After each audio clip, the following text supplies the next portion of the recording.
Yo, this hot, this the spot, there it is, pod.com. We're interviewing the best comedians, so tune in quick and get your ears receiving them. We talking about life and life to stream right to you, from the microphone right to your home, dude. Side note, this might get embarrassing, but no, don't sweat, yo, cause there it is.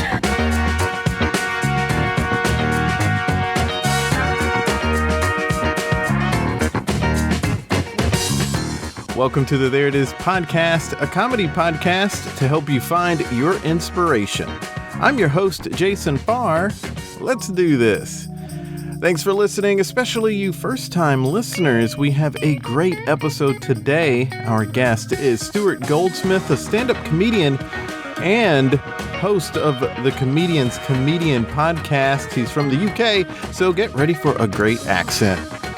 He has great advice about comedy and shared some wise thoughts about pursuing a career. Advice I think is applicable to people in any industry. So I think you can get a lot out of this. Let's get right to it. Here's my chat with Stuart Goldsmith. One thing that I think is really great about your performance style is, since I see this, and I don't know if you would agree, but since you trained at a circus school, I feel like you use your body in such a way that the average comedian is not. Would you say that's fair? Oh, thanks for noticing. Yeah, I suppose. I think I don't know if I can put it all on circus school, although we did do lots of physical stuff. I mean, it's such a cool thing to drop. I think it's a cool thing to drop. Like, I went to circus school, guys. It was like a 9-month course. I was a teenager, so it was part of my youth. But we did do some things which I think of from time to time, like we started off being elements physically, like be earth, be air, be fire, be water. And we all sort of, workshopped it and saw each other's versions and things. And then and I was like, yeah, okay, fine. And then they would complicate them. It would like be butter melting in a pan. And you'd go, oh yeah, how does butter melt in a pan? And you'd kind of, it would lend the sort of, I don't know, here's the thing. I wasn't very good at circus school. I found it incredibly difficult. I don't think I was very good at any of the exercises. But since then, I have come to learn that when you're being butter melting in a pan, it's really just about the eye contact. And so there is an element of it which I certainly it's a very creative place for me doing an act out. So I always try to, that's a note I seek when I'm working with, not directors necessarily, but just friends watching my set. I'm like, just tell me if there's any physical things I mention that I don't act out. Like if I mention broccoli and I don't bother being broccoli, I want to know, because there's probably an opportunity to be broccoli, and that'll be quite fun. That's a really good idea. I mean, there are two good ideas there. One is to ask people who you trust, who are watching, like what they expected or what's something that was anticipated that you didn't end up doing. And the other thing is to always look for opportunities to act out something. I think a big part of what I enjoy about stand-up is that I'm far too English to say what I'm good at. But let's do it. A thing I'm good at is noticing. And it's a weird thing in comedy. It's not a particular way in which I'm funny so much as the thing I get really excited about is efficiency, creative efficiency, learning how to spot a thing that works and replicate the environment in which you discovered it. Does that make sense? That makes complete sense. I think that there are certain things I do, I speak for my own practice, whereby I notice, I'm being good here. And what I try to do is not recreate. The temptation is to recreate the joke. Like if there's a voice you do that voice more often. But that is where kind of discovery ends and hackery begins, really, isn't it? You go, that's a funny thing, I'll do that thing again. We've all seen people do a pull back and reveal style joke, and you go, okay, that's a pull back and reveal, good for you. And then they'll do 5 pull back and reveals in their set, and you go, oh, you're not so much a comedian as a sort of trained animal. You've learned a thing and you're doing it again and again and again. Whereas I think it's more exciting to try to recreate not the joke, but try to recreate the circumstances under which you discovered a particular thing. Because that way you can discover more and more fresh things. God, I'm so pompous. I'm like, what am I, 5 minutes into this recording? And I'm like, this is my creative system. No, but all I mean love that, that's though. what I'm excited about. Yeah, and I've heard something similar to that before about like how you're not really trying to. I'm sure you've heard of Rory Scovel. He's a good example of what I'm talking about. I love Rory He's Scovel. so great. Yes, he's a great example of this. Yes, right, because I did a show with him. He was doing back-to-back shows in the town that I'm originally from, and I was hosting or opening on the first night, and I went to the show the second night just to watch, and I was talking to him, and he said, I can't recreate last night. I know I can't do that, and last night went really well. And it's because he's so spontaneous. Even if he knows he's going to use some of the same jokes, he is saying, how can I find that moment that you're talking about and do that again, and not just do the thing that made people laugh the last time, but find the moment. Because and it's the moments the temptation, in comedy. right? That's the temptation. You're out there in the mouth of the wolf, and you might not be being funny this time. Oh, God, what worked last time? Of course the temptation is there. And I'm not saying I'm immune to that temptation. Oh, God. right. But I think that I am funniest often when I'm in free fall. And you can't pursue the same free fall. You can't jump out of the same plane at the same point twice and follow the same route down.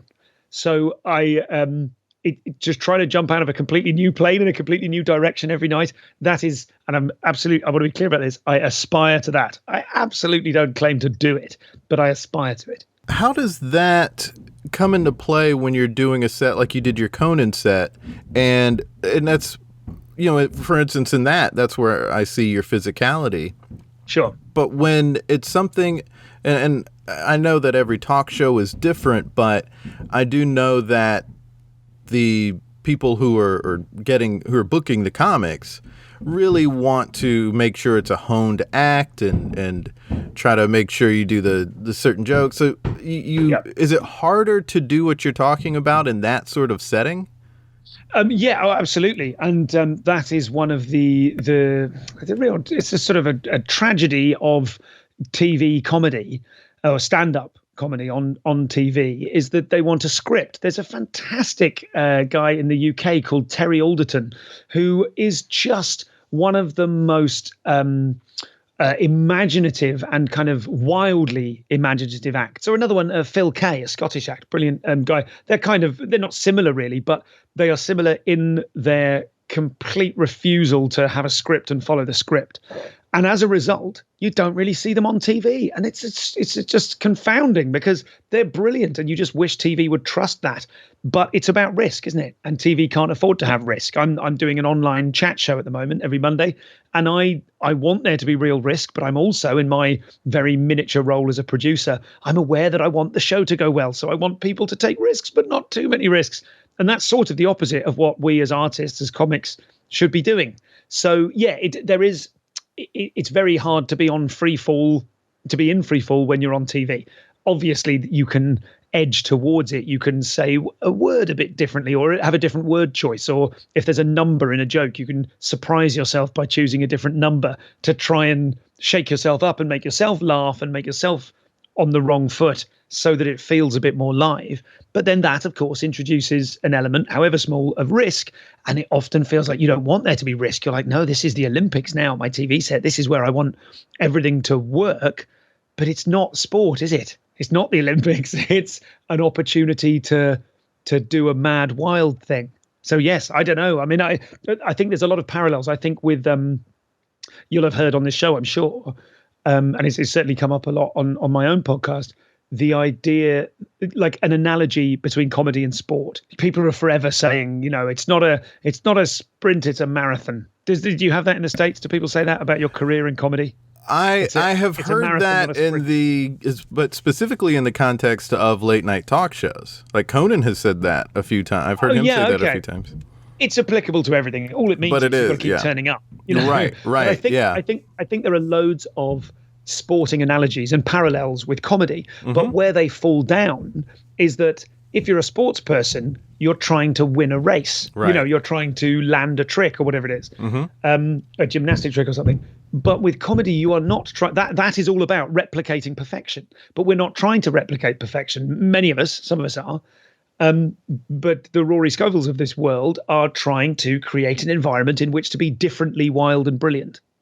So when I did that set on Conan, I was trying to be loose with the material that I knew I was going to do, because that was all I had control over was sort of how tight the setting was on the, to continue the sporting analogy, the spin bike. You've got that tightener, and I can go, okay, I could tighten this right up and robotically deliver the punchlines like a magician.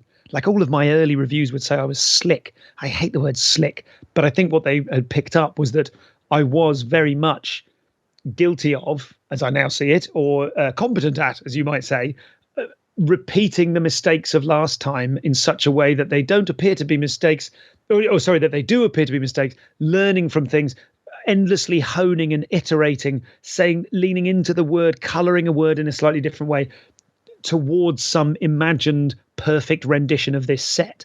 That's what I used to do all the time. Now I choose to try and be as loose as possible so that there can be genuine discoveries. And I am very proud to say that the 2 punchlines I finished with in that Conan set, I had never said anywhere before. I was given one of them by the Sklar brothers the day before, the lovely Sklar brothers. Yeah. They gave me they saw me do a warm-up set in a club in LA, Flappers, the lovely Flappers. And they gave me a tag, and I went, oh, that's great, but the reason that doesn't work is because this.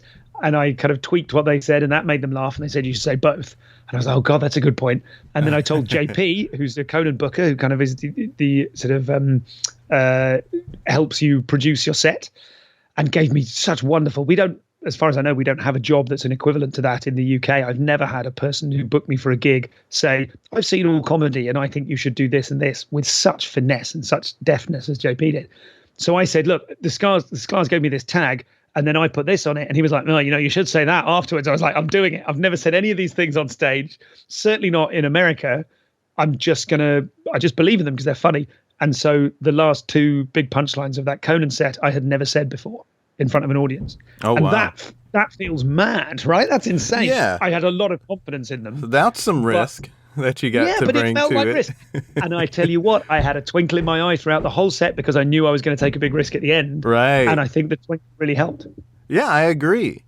Yeah, I love that. I love that story.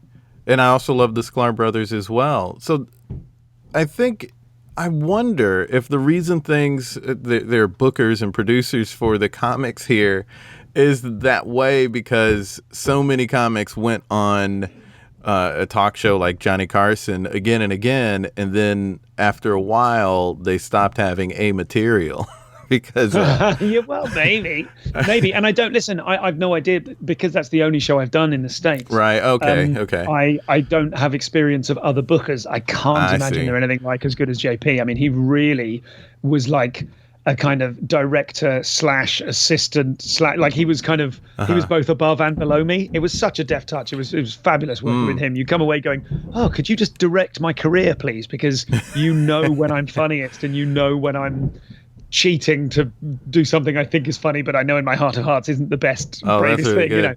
Good. Yeah, if it's the person I'm thinking of, he has been at that for a while. He's been, well, it'll be him then. He's been at that for a while, yeah.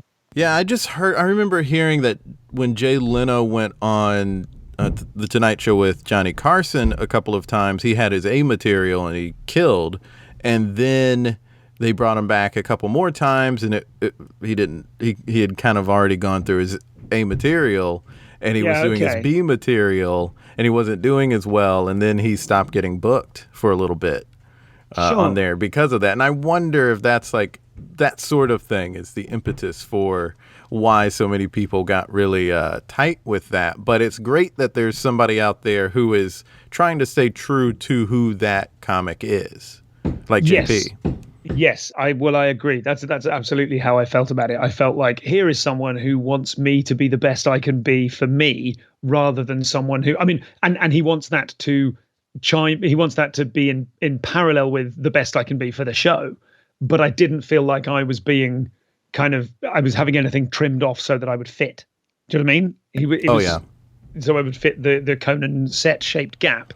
He wasn't like, you have to trim this and trim this so you fit. It was like, you seem to me to be at your funniest when you lean into that. And I'm like, oh my God, you're right. Yeah. So they're a very positive experience.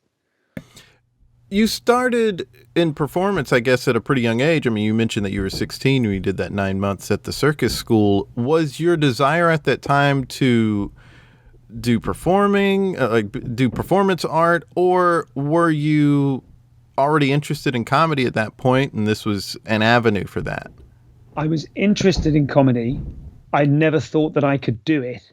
So I wanted to be an actor without really knowing why or understand. I mean, I still sort of do. I'm a kind of capable actor, which means I don't get any work, but I don't seek any anymore, I wanted to be an actor probably because I secretly wanted to be a comedian but was scared. I'm a people pleaser, and the idea of being heckled was terrifying to me on a kind of soul level. So I think I put off starting comedy for about 12 years longer than I should have. I don't know how possible it seemed, but then I wanted to be an actor, but the route I took to be an actor was to go to circus school, not drama school. So there was definitely something perverse about it. I think my biggest thing was don't be normal. Don't be a normal person. I had this incredibly middle of the road schooling, and the place I grew up just seemed really average and really usual. Average isn't fair, usual. And I wanted to be unusual. And I felt like there's another world out there whereby you don't have to get a real job. And then I discovered pre-circus school, actually. Circus school was when I was 18. When I was about 16, I saw a street show, like a carny trick. Me and my best buddy saw a street show, and we went, oh, that guy's walking on broken glass. I think I know how he's doing that. And then we went and practiced it at home, and we did it without cutting ourselves to ribbons. And then we had this sort of inkling, this very nascent feeling of like, you can. We went and did a street show just when we were 16 years old, and we made some money, and we went, you can get money from gigging. But it didn't turn into stand-up for a very long time, and that was through fear. That's interesting. I want to talk a little bit about your acting and television experience. You were on a couple of series in the UK, and you also appeared as yourself on a lot of comedy shows because you did some of the comedy competition shows there, like Show Me the Funny, which came over here recently. Did it? Yeah, there's a Show Me the Funny that Kenan Thompson from SNL is kind of like the spearhead of, I guess, or the main focal point on that. And I think they've only done one season here. Okay, we only did one season. It was not a huge success of a show. It got kind of, the first couple of shows I think were decent, decent numbers. And then probably the finale did okay, but I don't think it was a successful show. And I certainly found it very frustrating and problematic as an experience. I do think now, if I had seen 10 seasons of RuPaul's Drag Race, as I now have, I would have known how to play that experience, or more likely I would have gone, this won't be for me. I think it was pitched to us as what's the MasterChef. Do you have MasterChef? Oh yeah. Yeah, like a kind of, our one certainly is a kind of highbrow people who are really passionate about cooking, and it's a kind of it has a masterclass element to it, and they're placed in challenging situations and so on. I thought it was going to be like that, like a kind of highbrow comedians in extremis having to, work to create a comedy. I was like, oh, that's so scary. And as soon as I was scared of it, I was like, I've got to do this then. So I've got to at least try. And then it turned out to be something that was very much more like a reality TV, I suppose now I'm such a fan of RuPaul's Drag Race, I understand the benefits of that sort of approach. But I would imagine that the stress that you're under in those kind of shows, as we were at the time, is that they would say, right, on Monday, we put you in a new environment. And then on Wednesday night, you are going to deliver 7 minutes of brand new material that you have written in the last, however long, since Monday morning, to a completely unusual audience. So we were in a school. So we would mingle with the school children, and then we would perform to the school children. We were in an army barracks, and we would train with the army for 2 days, and then we would perform material about the army to the army. That's terrifying, right? Yeah.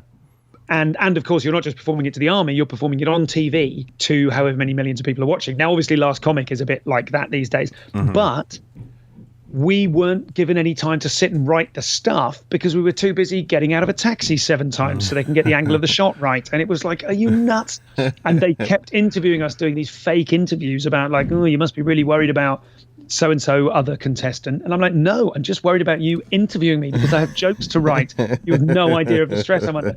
So I think it's fair to say that I did not personally get along with that experience very well. Right. Some people thrived. I didn't. It didn't seem to me. I think if I had the confidence in myself and the knowledge of what's good about my comedy then that I have now, I either wouldn't have applied for the show, or when it became apparent what it was, I'd have gone, no, it's not for me, thanks. I have that same sort of opinion of a lot of the reality shows, simply because a lot of it does seem manufactured, like you're saying, you know, like completely. It's like the thing I was saying about sport. They're trying to treat comedy like sport when it isn't. None of the judges on these sorts of shows ever say that bit bombed, but you took a really heroic risk and you did it with integrity, and so you win this week. No one ever says that, but that's what we should be saying to comics. Right. I mean, one of the, like you mentioned earlier, one of the main areas where the analogy falls apart is that you're not trying to score points, or you don't truly score points in comedy. I mean, there's no scoreboard. No, there's the illusion of a scoreboard because you may get a Netflix special or you know, 2 million subscribers or followers on something. That feels like it represents how good you are at the art. Of course it doesn't. There's no relationship whatsoever. Some of my favorite comics have got less than 1,000 followers on something, but they're still my favorites because it's, you know, we kind of imprint upon it this in the same way when you were a newer comic, in the same way that there appears to be progression on the comedy circuit. I'm working unpaid. Now I'm getting what you have in the States. You have, I can't remember your system. You have like an MC, then a feature, then a headliner, something like that. So we have a different but similarly balmy system. You move up the ranks, and then you feel like, oh, next it will be a huge TV break or a big TV career. And of course, that isn't necessarily how it works. It's the illusion of progression. I think in a similar way, there is the illusion of it all making sense somehow, or that there is a score, or that there are points, or that you can win your career, or, you know, and I know that the desire to believe in that and the desire to win it fuels a lot of people, and it probably a lot of people benefit from it. I'm not a kind of winning mentality type person. I don't think it's that important to me to win. So I've never done those things of like, the equivalent would be, again, going back to sport, it'd be like some people get up at 5 a.m. and train because they got to win. Oh, it's not about that for me. I want to have fun. So there's no measurement. You don't kind of go, oh, this guy had the funnest career. You know, this guy we've never heard of, who never won any awards, who has no public profile. I'm not talking about myself. I've won a few meaningless awards. But, you know, you never hear people go, this was the best comic because he had the best fun. You know? So, yeah. It's all meaningless and meaningless and seductive at the same time. It's the seductive, like, hey, believe in it, believe there's a system, because these people who are producers, who have proper careers, who have pensions, you know, and you call them a 401k. I know from watching Archer, you know, like there are people, there are industry people. There's the artists and the industry people, and the industry people don't need you personally. They just need some artists. And so and there's nothing bad about that. You know, I'm a producer in my own right of certain things, but it all it does is contribute to the illusion that you can somehow win and or be better. And it's meaningless. As one of my all-time comedy heroes says, a comedian, Simon Munnery, a British comedian, he says it's not a race, it's a dance. And that, to me, that's the heart of the matter. You can't win a dance. We're just dancing. You dance, you enjoy dancing, and then you stop, and then one day you die. Great. I love that. I love that's where your head's at with that. But that's very much how I feel. I think so many people, especially here, I mean, I can't speak for other countries, but here the attitude very much is, oh, you'll never make it. Like, that's what people will say. You'll never make it. And they are saying you're not going to be as big as Kevin Hart or something, but you can make it and not be that big. I mean, there are people who are making a living. They are taking care of themselves off of their chosen profession who aren't rich and famous. And that's fine. Totally. And listen, it's that seductive. It's another seductive thing, isn't it? You can feel like, anyone that I used to feel like this. I used to really struggle with perfectionism. It made me terribly unhappy. I was having a bad life experience because of this perfectionism going, I can't get enough. I can't be good enough. I want more stuff. I want more respect. I want more opportunities. I want, those kind of things. The seductive quality is that I thought to myself then, if I stop trying to be the best, then I'll be a loser.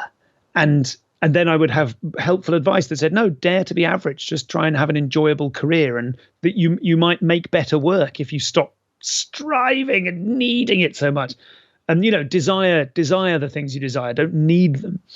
And then then there's the other little niggling voice that says, no, but that's what losers would say. And I just got to a point in my life where I realized there were certain key role models of mine of whom I was desperately jealous because they had family lives that I wanted and relationships that I wanted, but I despised them because the little niggling voice in my head would say, no, but they're losers. They're not trying hard enough. They're not famous enough. And I was like, what? These happy people who I want to be like, I somehow on some level, I consider them losers because, as if there's such a thing as a loser, but I consider them losers because they don't have the trappings of success that I want.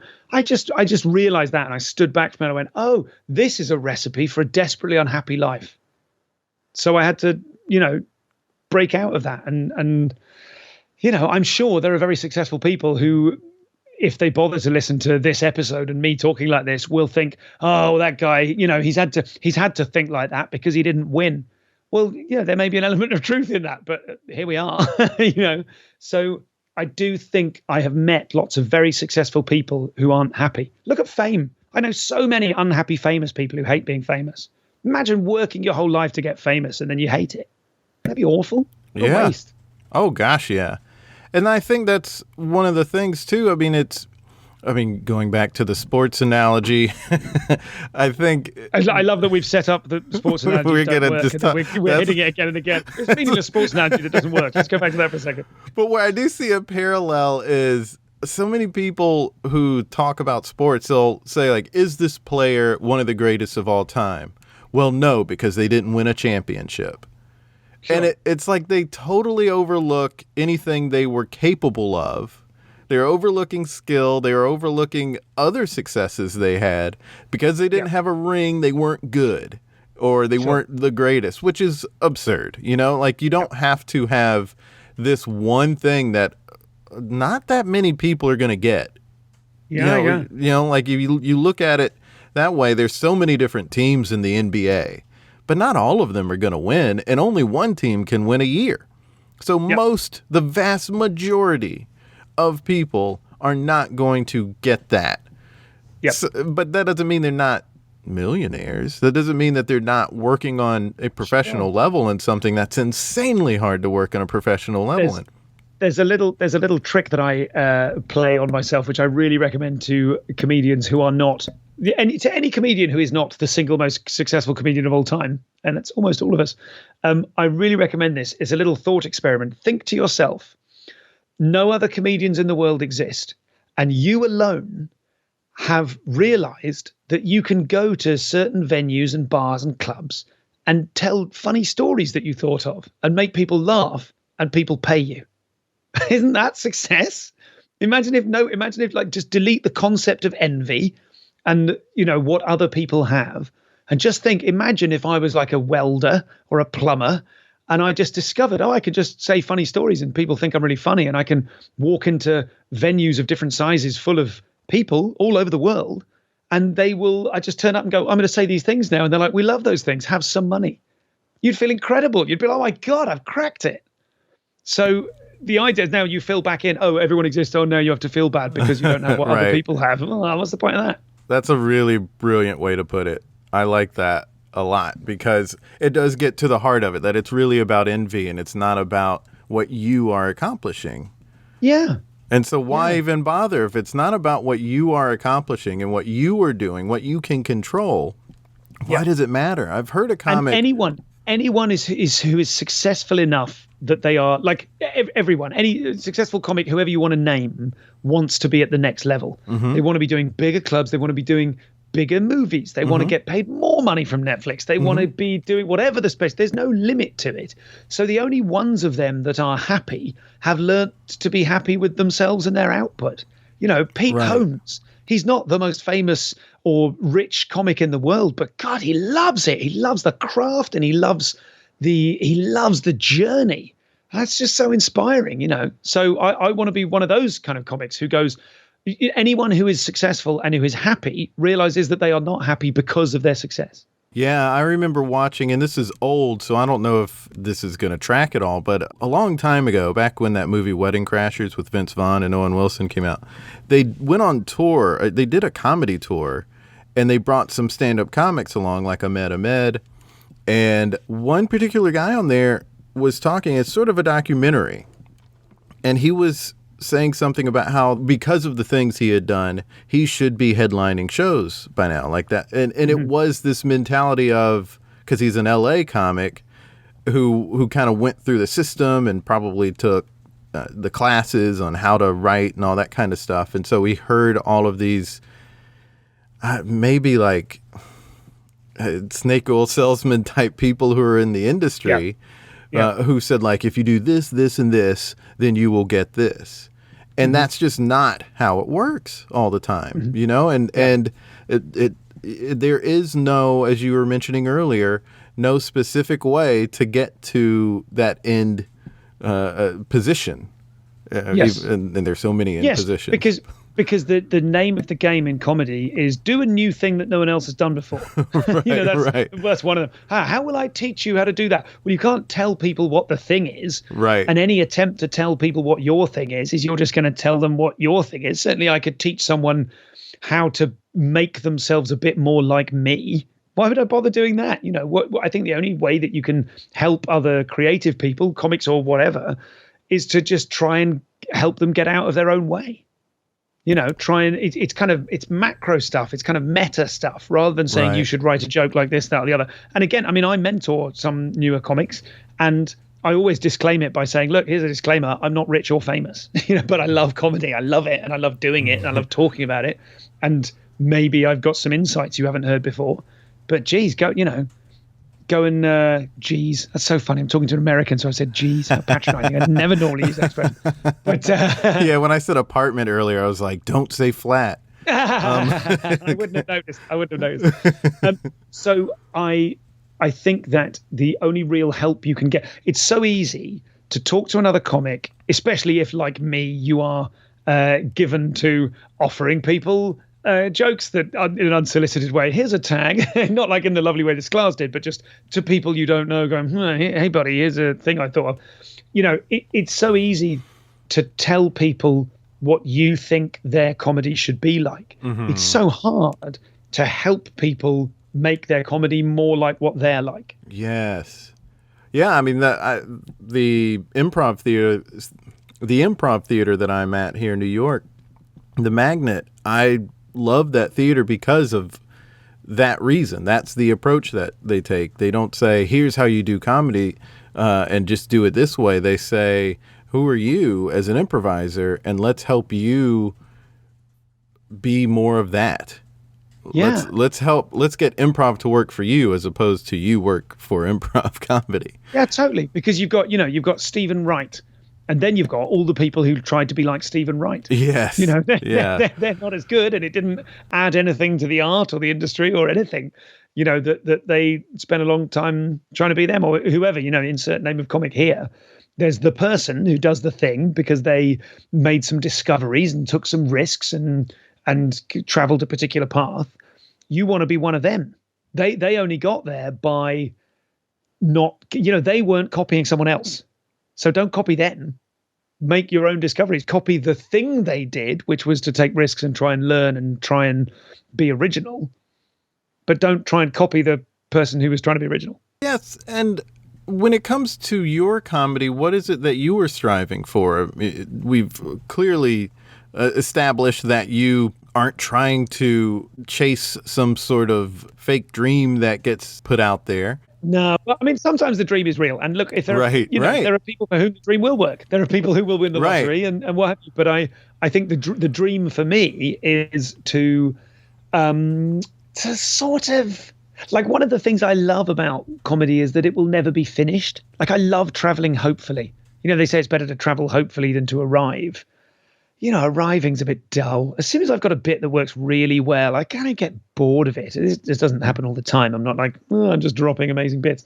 But I just think that I spent a long time through street performing. I was a street performer for 10 years, and that was all about incorporating the learning of last time into this time and polish it and make it perfect. And it was all about like that for me. I hadn't yet realized, no, take it to bits, keep taking it to bits. So I suppose my inclination is always to trim and polish and hone and burnish something until it's perfect. And I need to keep remembering, no, you idiot, that's the opposite. Unlearn that. Because the most exciting moments for any comic, as you know, are when you think of a thing whilst traveling to the gig and you say it and it gets a laugh and you go, oh, there we go, a new thing. I had a thought and it's immediately, there we go. That's the stuff. And so really, I like traveling, hopefully, continuing to learn, certain that I will never completely learn and I will never arrive. And I just enjoy the journey of it. The most fun I ever have doing stand-up is when I'm in the second half of a tour show. When I tour, I do 2 hours with a break in the middle. So like an hour and then 20-minute break and then 40 to an hour. And in the first half is the show that they've paid to come and see. And then the second half, I do new material. And that's a weird way round to do it, but I really like it because they've relaxed and had a drink and they've had their money's worth and they've bought into, they're like, well, there we go. We had the show. Now this is extra. And then I just play and I read stuff off cards and I free fall and I try and put myself in danger, comically speaking. I try and paint myself into corners that I then somehow got to escape. And those are the most fun moments.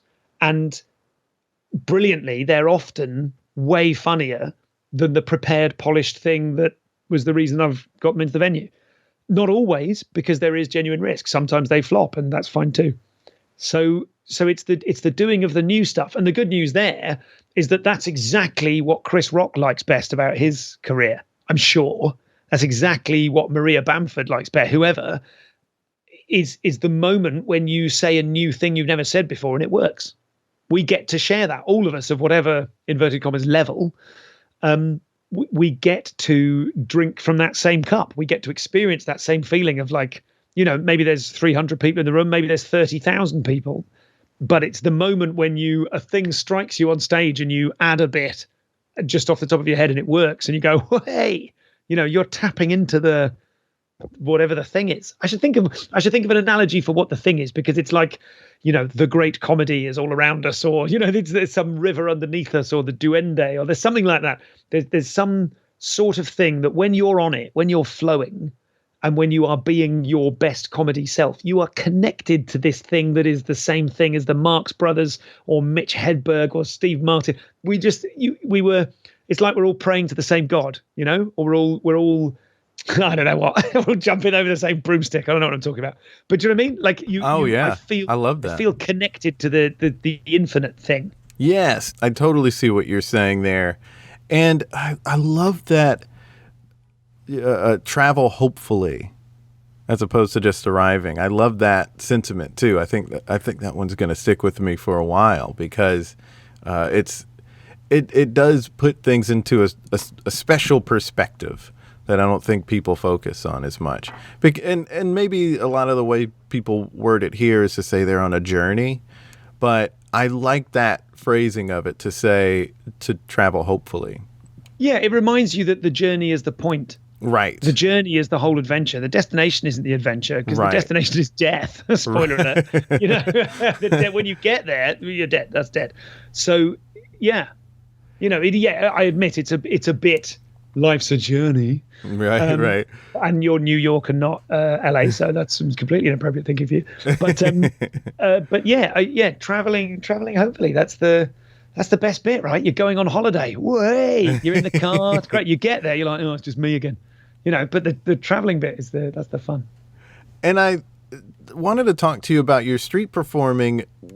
So you were street performing. Was it considered comedy that you were performing to you, or the funny bits were I was a circus-ish performer. I would do deliberately low skill, dumb stuff. I got 10 guys out the audience to do a tug of war with a rope, and then I would walk along the rope and balance in the middle and eat a packet of chips. Crisps to the UK listener. Right. But I would do that, which is it's difficult, but I would be doing it because there would be such a lurch in the rope with these 10 guys all pulling it. I would be about an inch off the ground.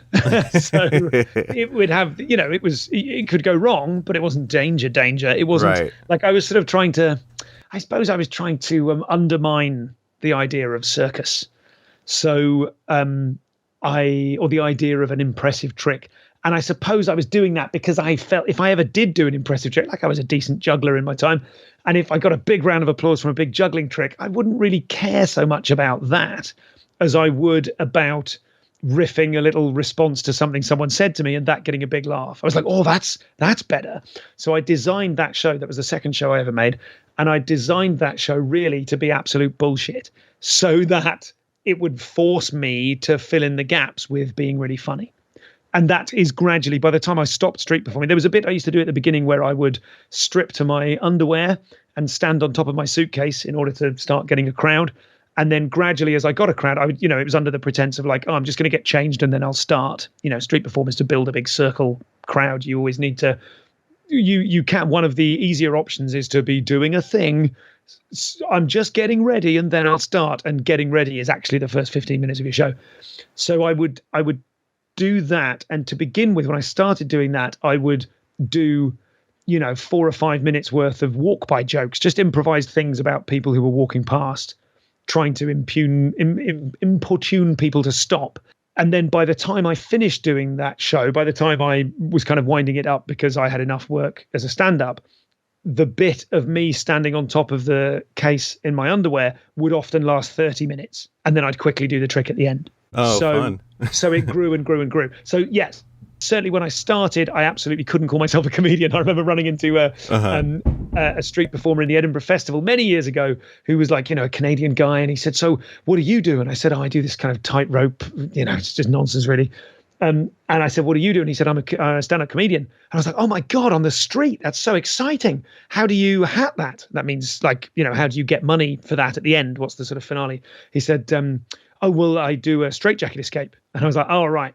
We're all stand-up comedians, mate. Do you know what I mean? If those are your parameters, you think of yourself as a comedian, but you do a straitjacket escape? No, you're an escapologist and you do some jokes along the way. If you're like, what I got excited about was the idea that you could do a whole show that was just comedy and then make money from it, which is fiendishly hard. And there's only 2 or 3 people I can think of who've ever done that. So, so the show became much more about the jokes. Like it honestly, at the beginning, I would have said like, I wouldn't have dared to say I was a stand-up comedian on the street. I was just being funny, loosely placed on a sort of skeleton of circus. Okay. By the end, I was mostly just riffing in my underwear on standing on a suitcase. And there was I was coming up with some good stuff. And because I was also doing stand-up, there were bits from my club set that I would do on the street that I'd go, well, that could work. And then I'd build them a bit on the street and then put them back in the club set a different way around. And so, yeah, by the end, I could say, oh, I mostly do comedy, but I am absolutely still a tightrope walker with a cunning angle. And when you started doing acting work, when you started getting acting work, what was that experience like doing a series? Oh, well, the series that I did, do you mean Mission 2110? Yes. Yeah, so that's it. So that was a children's series that I did. It was kind of a cross between. Now, in the UK, I would say The Crystal Maze and Terminator. Did you ever have The Crystal Maze? I don't know. Takeshi's Castle. Did you ever see that? No, I did not. Some sort of challenge-based game. Basically, the premise was I'm a sort of cyborg living alone on some hulking sci-fi set in the future, and I'm teleporting children from now 100 years into the future to help me solve a bunch of things. I mean, it wasn't really acting work. It was a sort of host. It was being a cyborg presenter, and it was funny because there were these huge robots on set, and They were brilliantly made by people who made special effects for Doctor Who and stuff, but they were so towering and heavy and dangerous that the children weren't allowed anywhere near them. So it was such an exciting, fun job to do. I've got so many happy memories of it. But the gameplay quickly became like, kids, we've got to go over here. Watch out for those roboids. Watch out for the robots. Now hide in this alleyway and do a crossword puzzle because you cannot go near that thing because it will kill you if the pops on you. So I did some rep, which is like repertory theatre in the UK but not for long, for a couple of years, and I enjoyed that, but I couldn't handle sitting by the phone waiting to get a job. Right. And then, there are friends of mine who did and committed to it and stuck with it, and some of them quit, and some of them now were in Game of Thrones. Some of them have had fantastic careers, but I still think I made the right call, because with stand-up you do make your own luck to a much greater extent. Right. Plus, I always think I wanted to be an actor so I could kick down doors and run away from explosions and do fun, thrilling stuff. Not so that I could kind of get into my own thoughts and play Hamlet. I see. And really, the thing I comforted myself with when my friends who stuck with acting started to get really fun, exciting acting jobs, I still thought, you don't get to kick down a door and run in all guns blazing. You get to do 2 seconds of that and then retake it and retake it and retake it. You get to pretend to be an adventurer or a Time Lord or a whatever, whereas I actually am a stand-up comedian. I actually am jumping out of the plane every night. So I stand by my choice. I will look the Inquisitor in the eye on the eve of my death, and I will say, nope, I made the right decision. Yeah, that's one of the things I was picking up on. So it's interesting that you mentioned, you get to actually be this thing as opposed to pretending to be the thing. It sounds like what you get the most out of performing is the risk element. I mean, it was in your street performing. Street performing on its own takes a little bravery, and there's a risk to it. And then you were I know you were saying it wasn't high risk because you weren't tightrope walking on something that was like several yards high or something, but you were taking some risks there, and that's not really there in acting in the same way, unless it's live theater. But if it's something that's being filmed, you're doing take after take.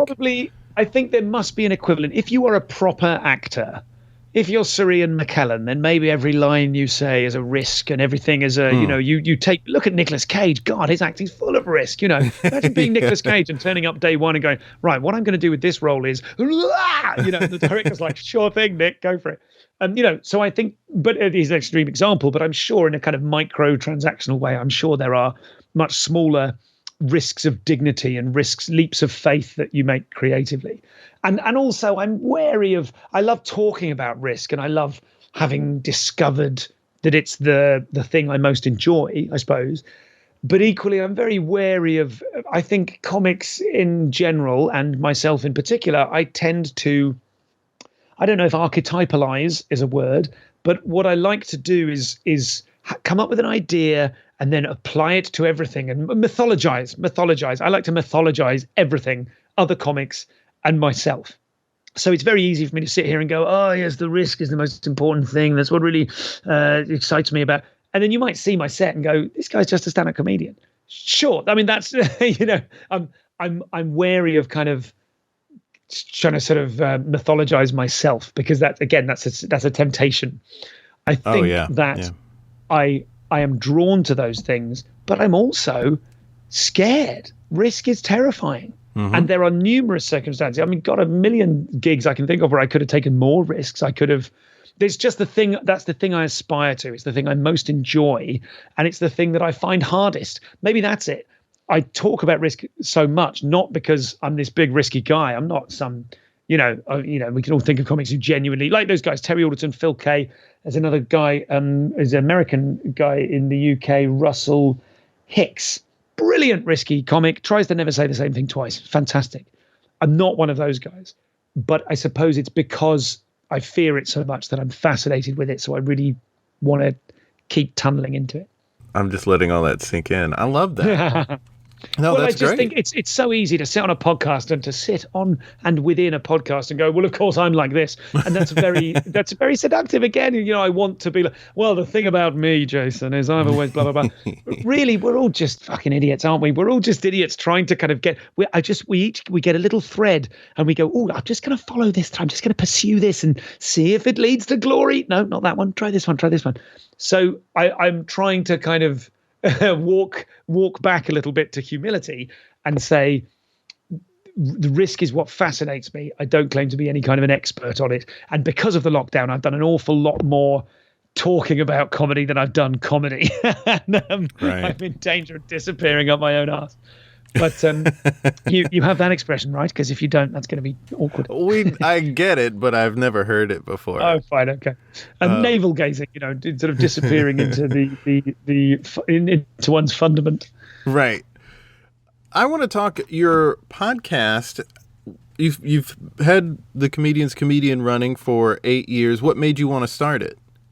Combination of factors. I did lots of training in different places, but never for stand-up. And then years later, I realized, this is my job and no one's ever taught me how to do it. So I wanted people to teach me how to do it. So I thought I'd talk to other comics and say, how do you do it? So that was part of it. And then the other same part reason of it why I started this podcast. Yeah, totally. I mean, I thought every comic thought about comedy the way I do. I now realize that I'm obsessively analytical about it. Didn't know that. I thought everyone did. I thought every comic was there going, wow, that's brilliant. Look what he's done. He's paused at that section. Oh, look how she's taken that risk and kind of nested it within that routine. I thought everyone was doing that. Some of us are, but I really was doing it a lot.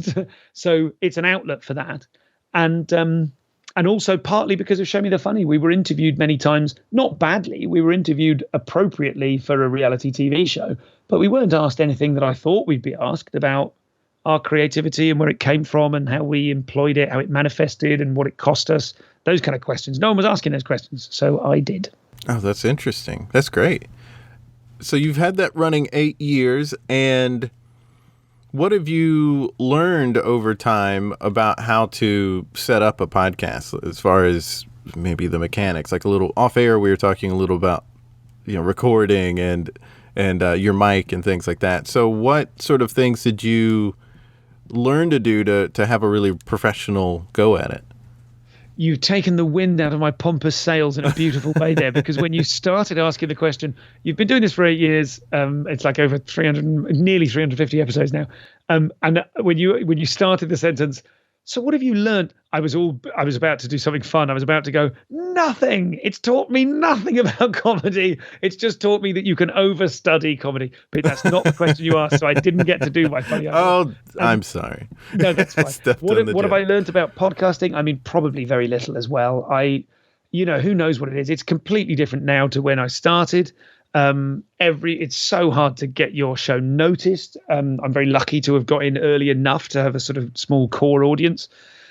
I think that in terms of interviewing people, I like to do loads of research, because I think A, it flatters people, and B, my most enjoyable moments of the interviews I do are always when I kind of contradict someone's self-image, but in a polite way. If someone goes, well, I'm like this, and I can go, well, you say that, but I noticed on this beat of that show from 5 years ago, you actually did something that's the opposite of that. And then they go, oh, God, I suppose you're right. So I think the sentence, I suppose you're right, is one of the most satisfying ones in my podcasting, is when someone goes, God, yeah, I never really thought about it like that. And you go, yeah, because what we're talking about is you, and you never thought about it like that. Great. That's really satisfying for me. Yeah, I love that.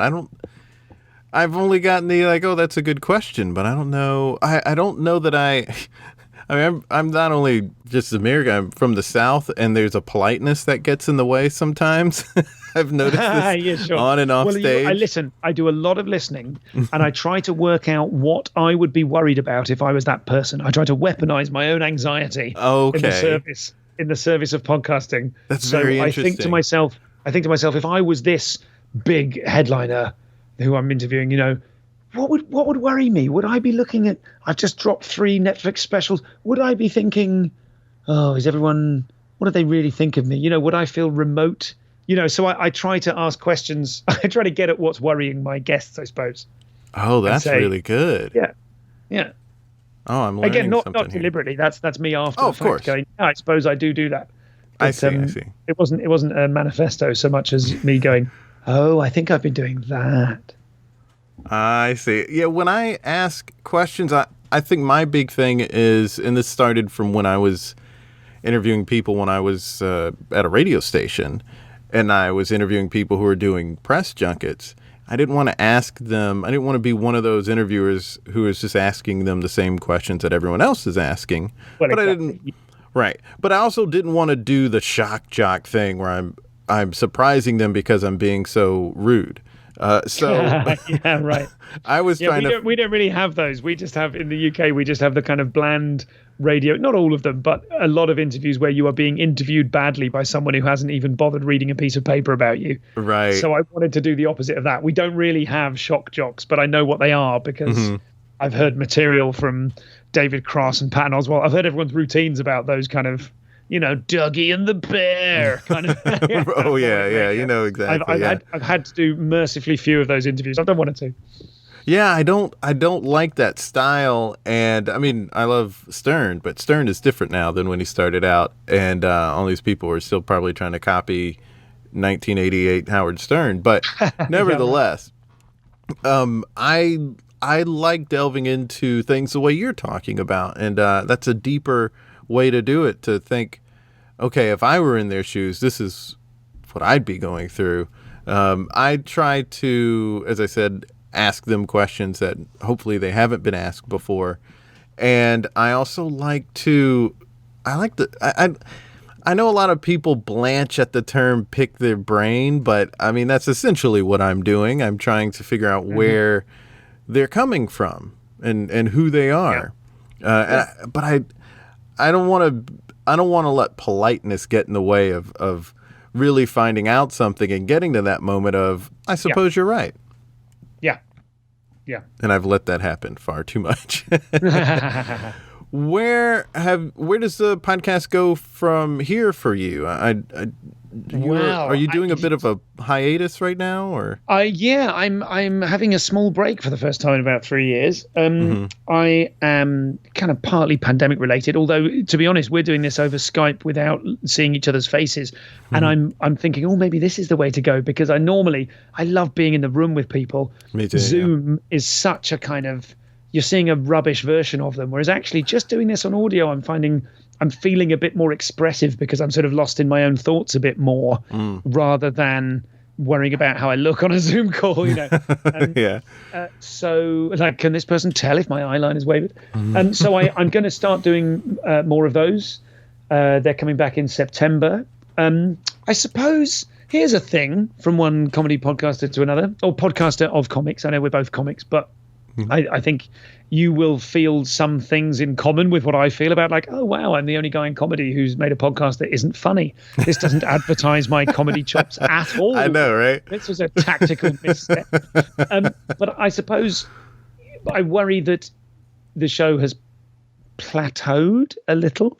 I worry that now that podcasting is sort of, the cat is out of the bag, every radio station and some TV channels have realized that they've got all this content and it's insane not to podcast it for free. So suddenly it's impossible to get in the charts anymore, because not that, who knows if that made a difference, but it's something nice to shout about if you're in the top 10. Very hard to do that now that every single radio station is just chopping up their content and podcasting it. Right. And of course, why wouldn't they? Every brand, every person with any kind of profile should be podcasting. It's mad not to. Yeah. So as the space apparently decreases, of course, Spotify and people of their ilk are gambling on the space increasing and widening further, because still people don't listen to podcasts. So there's still room for, imagine if as many people didn't have a TV as don't listen to podcasts. There's room for a lot more growth there, I would guess. Absolutely. So I'm sort of aware of that. I kind of want to change. I suppose it could do with a bit of a freshen up, but at the same time, because my show, like, our shows are not too dissimilar from one another based on what we've talked about now, in intention, certainly, I think it is an opportunity to meet a person. So I could format it and come up with formats for it, but I don't really feel the need to do that. I like just having a freewheeling thing and trying to get to the nitty gritty of who someone is and what they're struggling with and all those kind of things. So I've revealed my hand there, who they are and what they're struggling with and how the fuck they cope with it. That's what I'm after. So I don't really have plans to kind of change the format at all.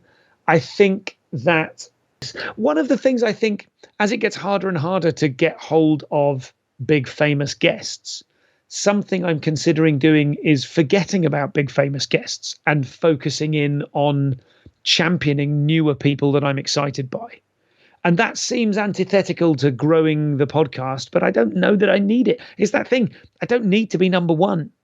I think I've leveraged my show to make an amount of money appropriate for how much time I spend on it. It's not enormous, but I do quite well out of it, I guess. I mean, who knows? we never tell each other what we make, why would we? But I feel like it's making some money. It's certainly paid my rent during the pandemic, and that's great. So again, I suppose it comes back to what I said before. If I'm traveling, hopefully, then rather than getting, pulling all the stops out to try and get another huge guest, I'm much more interested in talking to people who I'm excited about. I'm more excited about those people, and they have fewer blocks in the way. They're a bit more ready to reveal all because they don't have so much on the line. So yeah, why keep aiming for, I've got to get Seinfeld on the show. I've had some huge names. I've had Patton, I've had Bill Burr, I've had Jimmy Carr, I've had Russell Brand, pretty sizable acts. They haven't always been my favorite episodes. Patton certainly was. But some of my favorite ones have been with ones where they've really opened up. So it's kind of about a richness rather than kind of star quality. And that also, if I pursue that conveniently lets me off the hook for my crippling anxiety when I feel like I haven't done enough research for a huge profile guest. And that will ruin my week. And you only get so many weeks. Right. So you only get so many. Yeah, right. You only, there's two solutions. There is not aim lower, but aim differently, and don't worry so much. Or there is cure the anxiety. I'd much rather do the second one. I would much rather do the second one. Just get rid of that eggy feeling when you're like, oh God, comedian X is coming up and he's written 3 books and I've got to read at least one of them and I just don't have the time. I've got kids. When am I going to do it? He's going to know. All this weird compulsive anxiety about the idea that have you, in your nearly 200 episodes, I think? Yeah. 200-ish. Have you ever had a guest turn around on you and say, you're a bad podcaster. You haven't done enough research. I'm insulted. Has that ever happened? No. No, it's never happened to me, but I'm terrified of it. Oh, now I am. Yeah, good. I'm weirdly, anxiously terrified of that sort of thing happening. And it's an element of my life and personality I would love to get rid of. But I just have this kind of hyper-vigilant, tense, oh God, I've got this thing coming up, oh God. Which is just meaningless and nonsense. If it went really badly, I could simply not release the episode. I'm holding all the cards, and yet I'm still kind of wobbly and anxious about it. So I'd love to resolve that. That would be the best thing that could happen to my podcast and life, is if I could resolve that somehow. I am really encouraged by you saying that you're looking for a richness as opposed to getting the next big guest, because I am in a phase where I'm like, I want to get some bigger names. That's why I reached out to you. And it's great when I get them, but I do want to have rich conversations more than anything else. So hearing you say that gives me, I think, a lot of leeway and a lot of encouragement to do the same. Well, good, because I hope if the sort of the broad theme of what we've been talking about is anything sort of more anything specific, I think it's about, if we're talking about traveling, hopefully, and we're talking about richness of experience, and we're talking about winning not being a thing.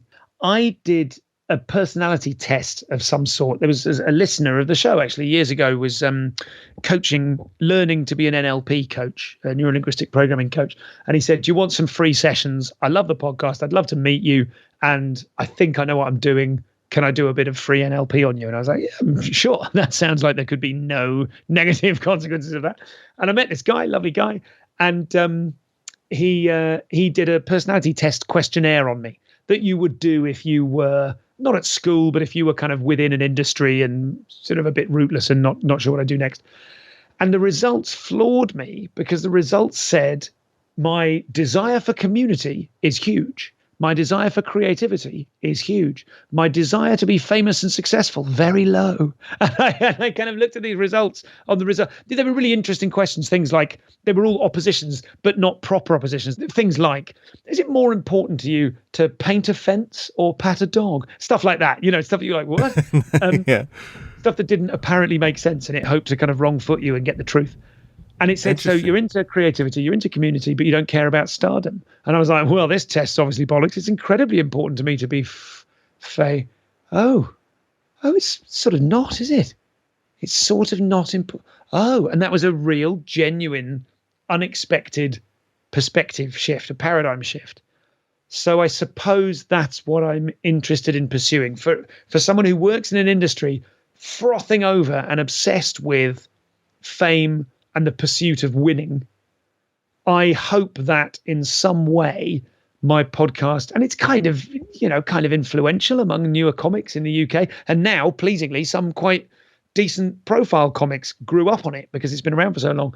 And I hope that in some way it is sort of an antidote to the desire for success and winning, and it can sort of help people go, no. What's that thing on wear sunscreen? The race is long, and in the end, it's only ever with yourself. So very few people bother to say that to you in comedy. So I hope I'm one of them. I can't tell you how much I love that. Such great nuggets of wisdom in that, and I appreciate you sharing it. Great Nuggets is my drag name, baby. And tell me about Infinite Sofa. So I'm doing this thing on Twitch at twitch.tv/Stu Goldsmith. Which is, I was very confused by Twitch previously, but it's basically YouTube with better integrated monetization and way better integrated chat. So there's a chat stream, which is really part of the show. And I'm doing a thing called the Infinite Sofa. We have 12 members of the public in a Zoom room, me and 3 comedian guests, but doing interviews, not sets.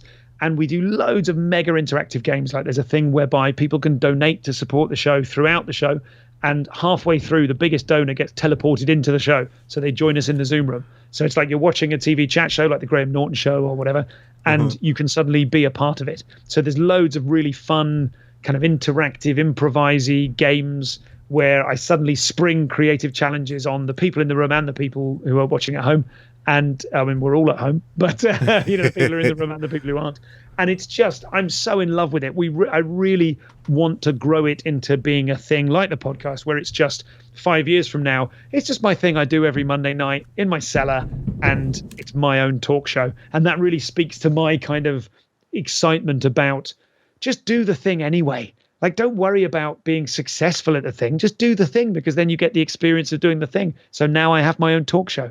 And their fans, they are small in number, but incredibly into it. I'm worried they're all going to get tattoos. I love that. I love that so much. Thanks for sharing that with me. Well, we've reached the end of the podcast. Let's create something together. There'll be some banging in the background because of the work being done in the apartment above me that I might move into. Who knows? Nevertheless, what is something we can create here based on what we're talking about? It seems like a lot of what we're touching on is not chasing fame and finding who we really are as artists, maybe. But I don't really know how to demonstrate that. And I don't know if there's maybe a comedic exercise we could go through to try to demonstrate something we've been talking about. Do you have any ideas? Anything jumping out at you? God, well, I was wondering we could try and create a meme that could be placed on, you get memes with like, Right. All of the things in the world, you know what I mean? Those, like a thought. We could try and come up with a funny thought that could be placed over a photo. There could be some text over a photo of water or something like that. Something that like, something, God, imagine if we could come up with something as good as it's not a race, it's a dance. I do. That's a tall order. No, let's create that. So the idea is that it's something over a picture of, like you said, the ocean or a river or something. But specifically aimed at comedians, like a picture, maybe the picture is of an audience, maybe an angry audience. Okay. Oh, okay. Or the picture is of a rival comedian, someone else's new Netflix thing, something that you can see it and feel inspired by it rather than like you want to kill yourself. Okay, what if it's an angry audience? Maybe it's not about making them happy. It's about making you happy. I don't know. Something like that, or something like it's an angry audience, except it's something like the audience is you, man. the audience, we're all like, I love the idea, all of those, that lovely Bill Hicks thing about, we're all one consciousness experiencing itself. I wonder if there is we're all one audience applauding itself, or we're all one audience laughing at itself. Or what about like how you sometimes when the audience gets angry when they don't like a joke, and I'm like, I didn't like it either, if I'm being honest. So like we're all in the same place here, but I don't know the right way to word that. Yeah, I mean, I'm a huge fan, just on the subject of audiences. I'm a big fan of that line from Rick and Morty, which has very quickly become a meme of him at the convention of heist operators, saying, your boos mean nothing to me, I'll see what makes you cheer. Oh yes, that's so beautiful. That one is very good. Oh gosh, okay, let's see, what's another crack at it that we can take here. Something I like the idea of winning, and like it's not sports. What's another kind of sports? Maybe we should take apart an existing sports metaphor. Like how about this? There's only second place. Yeah. I guess you could say, like, because most places is not first place. Yes. What is it? Oh, it's second place is the first loser. Yes, so that's comedy, a phrase. Or if you ain't like first, you're last. Comedy, we're all the first loser. Yeah. Does it need to be set up? Do you think, does it need to have a like, no, like there's only one person in first place, or the rest of us are the first loser? It's like the cake is a lie, isn't it? There is no first place. Comedy, it's like sports, but there are no winners. I like it. I like that. It's comedy, the sport you can't win. Yes. There it is. Stuart, thanks so much for being on the podcast. Thanks, mate. I really appreciate his time. He had a lot of really great info and just advice in there, so I hope you got something out of that. Listen to his podcasts, Comedian's Comedian, and his new parenting one, Child Labor. Check out his show, The Infinite Sofa, on Twitch every Monday at 4 p.m. Eastern for you North Americans listening, and 9 p.m. GMT or BST, depending on when and where you're listening in the UK. Watch it at twitch.tv/Stu Goldsmith, and also check out the links in the bio. He has a bunch of stuff going on. Follow us on Twitter, Facebook, and Instagram at There It Is Pod. Also subscribe to our comedy lifestyle newsletter and support us if you can. We have a Patreon and a PayPal. Go to thereitispod.com for newsletter and support info. Links in bio. Great episode next week. Until next time, be good to each other. The music for the theme song was created by Neil Brooks. The rap was written and performed by Nick Acevedo. The logo for There It Is was created by Jeff Prater. The There It Is podcast is produced by Jason Farr.